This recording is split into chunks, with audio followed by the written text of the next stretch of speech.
नमस्कार दोस्तों, स्वागत है आपका आज की हमारी इस इतिहास की क्लास में, हिस्ट्री की क्लास में।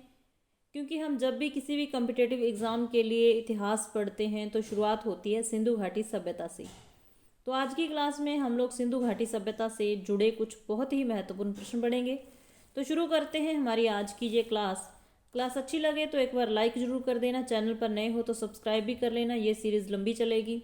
ठीक है, तो आज की क्लास का हमारा पहला प्रश्न है, सिंधु घाटी सभ्यता का सबसे पूर्वी स्थल कौन सा है। तो सिंधु घाटी सभ्यता का जो सबसे पूर्वी स्थल है उसका सही आंसर हो जाएगा आलमगीरपुर। कहाँ है ये? मेरठ में है, यूपी में है। और किस नदी के किनारे है? हिंडन नदी के किनारे है, ये भी याद रखना, हिंडन नदी के किनारे है। मांडा की बात करें तो ये जम्मू कश्मीर में है। और सिंधु घाटी सभ्यता का सबसे उत्तरी स्थल है मांडा। ठीक है, और चिनाब नदी के किनारे है, चिनाब नदी के किनारे। उसके बाद आता है सुतकांगे डोर। तो ये कहाँ है? बलूचिस्तान में है।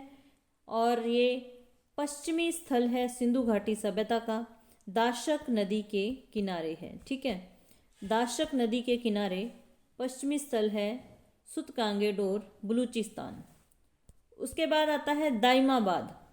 तो ये सबसे दक्षिणी स्थल है, महाराष्ट्र में है, गोदावरी नदी के किनारे। ठीक है, तो ये हो गया हमारा आज की क्लास का पहला प्रश्न।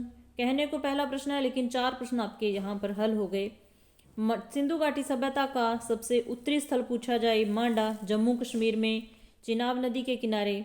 पश्चिमी स्थल पूछा जाए सुतकांगे डोर, बलूचिस्तान में है और ये दाशक नदी के किनारे है। आलमगीरपुर पूछा जाए, पूर्वी स्थल आलमगीरपुर हो जाएगा, मेरठ यूपी में, हिंडन नदी के किनारे।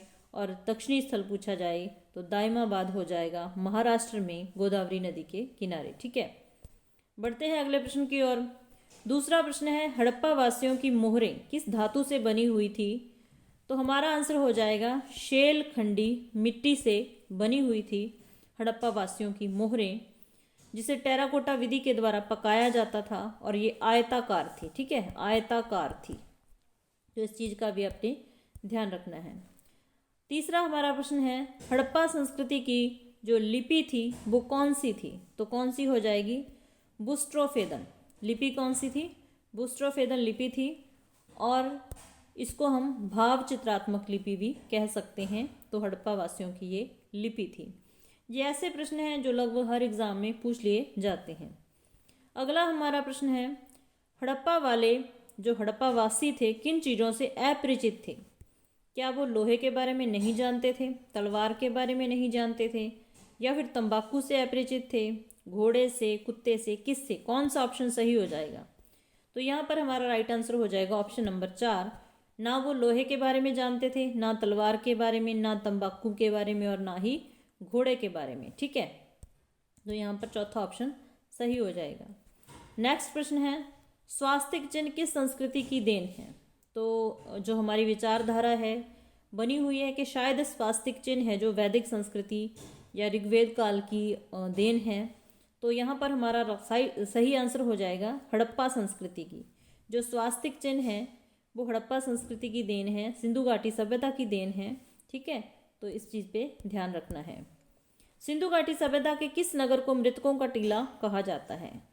तो आज तक प्रश्न मतलब हमने ऐसा पढ़ा है कि मोहनजोदड़ो को क्या कहा जाता है? मृतकों का टीला। तो ये भी पूछा जाता है कि किस नगर को। तो यहाँ पर राइट आंसर हो जाएगा मोहनजोदड़ो को। ठीक है, नेक्स्ट हमारा प्रश्न है, हड़प्पा वासियों का जो प्रिय खेल था वो किस खेल को खेलना ज़्यादा पसंद करते थे, जो खेल उन्हें बहुत प्यारा था। तो कौन सा हो जाएगा? शतरंज। शतरंज खेल के मतलब खेलने वाले थे वो, शतरंज खेल को खेला करते थे, उनका प्रिय खेल था शतरंज। अगला हमारा प्रश्न है, हड़प्पा वासियों का पहला पालतू जानवर। तो सबसे पहले उन्होंने किस जानवर को पालना शुरू किया था। तो यहाँ पर कुत्ता हमारा सही आंसर हो जाएगा। कुत्ता ही था उनका पहला पालतू जानवर। ठीक है, अगला हमारा प्रश्न है, चुहंदड़ों की खोज 1931 में हुई थी और इसके खोजकर्ता कौन थे। तो सबसे पहले ये ध्यान रखना है कि चुहंदड़ों की खोज कब हुई? 1931 में। और उसके जो खोजकर्ता थे वो कौन हो जाएंगे? NC मंजूमदार। कौन हो जाएंगे? NC मंजूमदार। इसके अलावा अगर आप किसी ऐसे एग्ज़ाम की तैयारी कर रहे हैं जहाँ ये आपके सिलेबस में है, तो आप उसको डिटेल से पढ़ना चाहते हैं तो भी आप अपनी फीडबैक दे सकते हैं। तो मैं पूरी क्लास अच्छे से आपको करवाने की कोशिश करूँगी, ठीक है। नेक्स्ट हमारा प्रश्न है, हड़प्पा किस नदी के किनारे बसा हुआ है? तो हड़प्पा है जो किस नदी के किनारे बसा हुआ है? क्या सिंधु नदी के किनारे है, घग्गर के किनारे है, रावी नदी के किनारे है, या फिर दाशक नदी के किनारे? तो हड़प्पा जो नगर है वो रावी नदी के बाएं तट पर मोंटगोमरी पाकिस्तान में है, ठीक है। कहाँ है? रावी नदी के किनारे बाएं तट पर मोंटगोमरी पाकिस्तान में है। अगला हमारा प्रश्न है, कब्रिस्तान के साक्ष्य कहाँ मिले हैं? कौन से कब्रिस्तान के? 37 कब्रिस्तान, 37 R37 कब्रिस्तान कहाँ मिला है, ठीक है। तो कहाँ मिला है?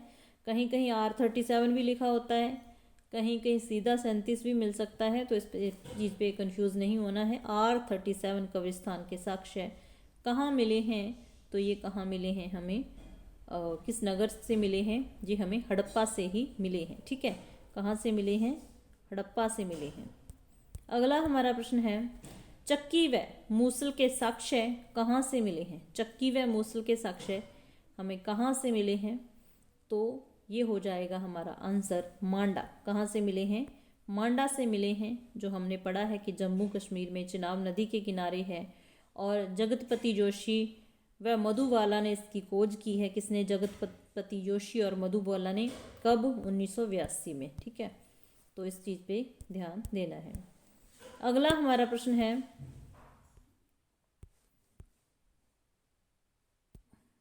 मांडा यहाँ पर सही आंसर हो जाएगा। नेक्स्ट प्रश्न है, मार्टिमर व्हीलर ने हड़प्पा सभ्यता के पतन का क्या कारण माना है? तो मार्टिमर व्हीलर क्या मानते हैं कि जो हड़प्पा संस्कृति थी वो नष्ट कैसे हो गई, उसका जो पतन है किस तरीके से हुआ? तो उनका कहना है कि आर्यों के आगमन से ही हड़प्पा सभ्यता का विनाश हुआ, पतन हुआ, हड़प्पा सभ्यता खत्म हो गई, ठीक है। नेक्स्ट हमारा प्रश्न है, निम्न में से कौन सा स्थल एक बंदरगाह है? तो कौन सा स्थल बंदरगाह है? क्या रोपड़ है, सुतकांगेडोर है, मांडा है, या फिर लोथल है? तो लोथल ऐसा स्थल है जो एक बंदरगाह थी, ठीक है। लोथल एक ऐसा स्थल है जो एक बंदरगाह थी। हड़प्पा की खोज कब हुई? तो अगला जो हमारा प्रश्न है, हड़प्पा की खोज कब हुई? तो सबसे पहले हड़प्पा ही खोजा गया था। सबसे पहला खोजा जाने वाला स्थल था हड़प्पा, इसीलिए इस संस्कृति का नाम भी हड़प्पा सभ्यता पड़ गया। तो यहाँ पर हमारा सही आंसर हो जाएगा 1921। तो हड़प्पा की खोज कब हुई? 1921 में हुई थी। तो ये थी हमारी आज की छोटी सी क्लास, जिसमें हमने 15 प्रश्न किए हैं सिंधु घाटी सभ्यता से जुड़े। क्लास अच्छी लगे तो लाइक कर देना, और इस सीरीज़ को आप देखना चाहते हैं तो चैनल के साथ जुड़ सकते हैं। मिलते हैं ऐसी ही फिर नेक्स्ट क्लास में। क्लास देखने के लिए धन्यवाद।